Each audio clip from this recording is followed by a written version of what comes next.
Hey guys, today we are going to talk about the various products from which one can make a modular kitchen. We're going to go into the various details that make sure that the kitchen is durable, is well functional as well. These products are basically plywood, MDF, HDMR, WPC and also SST. We're going to talk about the screw holding capacity, the termite resistance, the water resistance, and the functionality, the functioning aspect of these products as well. We'll also go into a bit of the versatility of these products as to how well they can be used with a lot of different designs, and how well can they be molded for various different interior themes as well.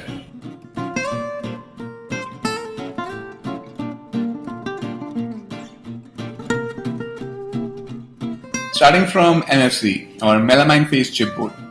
This is the board that is made from chips of cut off boards. So technically they're not supposed to be very high in strength and not durable also. They generally have a lifespan of 4 to 5 years. So people who use them generally give a guarantee or warranty of 5 years. But in this also, if it is treated well and if the chipboards are made in a very high density format on great machines, they can actually have a life which is much longer, which can go to 8 to 10 years. These are the chipboards which are used by IKEA, international brands like Hulsta, Hacker, due to which they are actually able to provide such a long warranty and guarantee on them. MFC is generally has very low resistance to termite. So if you have a termite infestation, I would not suggest that you get an MFC, specifically an Indian manufactured one. It can be treated with chemicals to make sure that it is termite resistant. Some of them can be even made termite proof, but they are generally somewhat expensive and are used by international brands. So the screw holding capacity of MFC is also not that great. The screw holding capacity, through which telescopic channels, various accessories mount on to the MFC board. So due to which, if you guys have channels, if you guys have big accessories which are going to use a lot of load and are going to be used regularly, this board generally is not suitable. And even if it comes off, some people are like, if the screws come off from MFC board, they can still be punctured back into it. That's a false myth.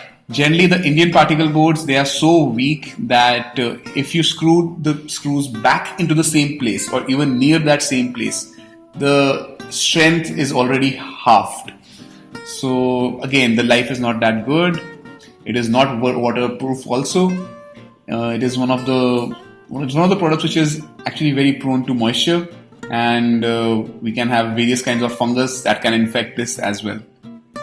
The one thing that particle board and MFC are good at is being versatile. They can be used to have laminates on both sides, and they can have a lot of finishes. Some of them are very great, and they can be made in a lot of different textures also, which make it a perfect material that can be used for small interiors, for putting out highlights, for partitions. These are pretty nice materials to be used over there.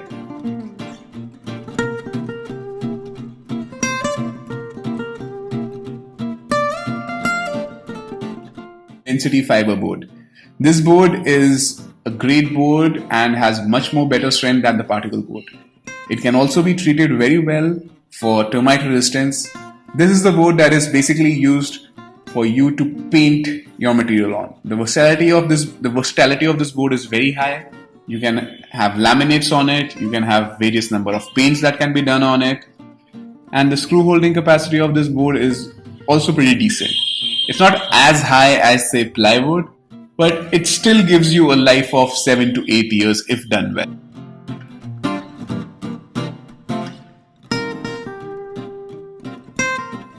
The next material that we are going to talk about is plywood. It is the most commonly used material in modular kitchen wardrobe. It has the highest amount of strength, probably the highest amount of life as well. If plywood is treated well, it can actually have a life of up to 20 years. Generally, normal plywood can have a life of up to 10 to 12 years. Some of the branded plies like Century Plywood or Green Plywood, the well-treated ones can actually have a life of up to 20 years. Most of these plywoods are treated for being moisture resistance and termite resistance.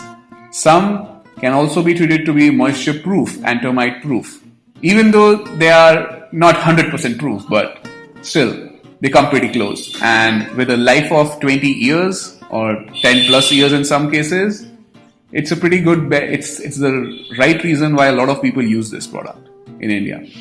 The screw holding capacity is great, due to which any kind of accessory can be mounted on, be used very frequently, and it will last you a lifetime. The versatility of the product is not that high, unfortunately. Plywood cannot be used to paint any color that you want, to have any kind of finish that you want. Being a natural wood material, it has certain deformities which actually gets highlighted if you do paint on it.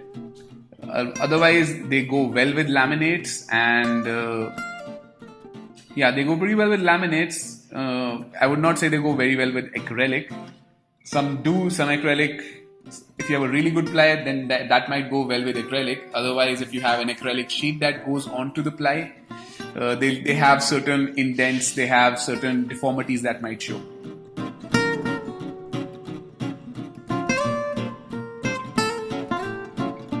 Another material which is very popular and up and coming in the market is WPC, which is Wood Polymer Composite Board. They basically use wood as well as plastic to blend together and make a board which is practically termite proof. This is the reason why in India this is becoming very much popular. People who suffer from termite after using wrong kinds of plywood or MDF or particle board, now they want something which is completely termite proof. If they want something completely termite proof, WPC is the bet. Unfortunately though, I would not endorse WPC because WPC has very little screw holding capacity, even lesser than particle board. So you'll be seeing your accessories and channels coming off within the end of the year that you're using it. And it's going to be really tough for you to get them back over there. So that's why I don't recommend that you use WPC that often. In terms of versatility, it is very tough to paint WPC, and it becomes very costly to actually have laminates and acrylic sheets pasted on them as well. What I would always suggest is that you actually go for a good ply rather than a WPC, or you go for a very good MDF board. Even that works well. There are some companies that provide WPC boards which have high screw holding capacity, but they become very costly, and I would not suggest those to be used either.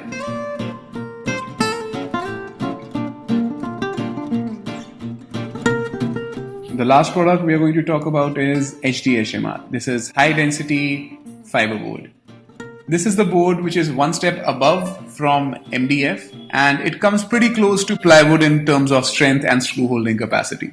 It has been treated very well for termite resistance as well as moisture resistance. This makes it one of the ideal candidates to be used in modular kitchens and wardrobes. This has the strength of the plywood as well as the smoothness of the MDF boards, which also gives it versatility to be used to paste laminates, to paste acrylic sheets, to have paints done on it, to have lacquer done on it. It's the board you want for your shutters in all these categories. Also, most of these HDMR boards not only are high in strength, some of the ones which are manufactured by Action Tessa, and there are other companies also that are coming up with them, they are pretty near to being termite proof and waterproof also. They have been tested very well, and most of the high density fiber boards, they actually have a lifespan of 10 to 12 years plus. So it's a very great option if you guys want to go ahead with that. That is one of the best products that is available in the market to make your furniture and kitchen from. So we've come to the end of the video. You can find all the comprehensive details that I've just explained in a written format in our blog, which should be linked below this video. And you can also follow our channel, visit it for more information on various tips and information that you would require to make a modular kitchen, and which would help you in your interiors decision making.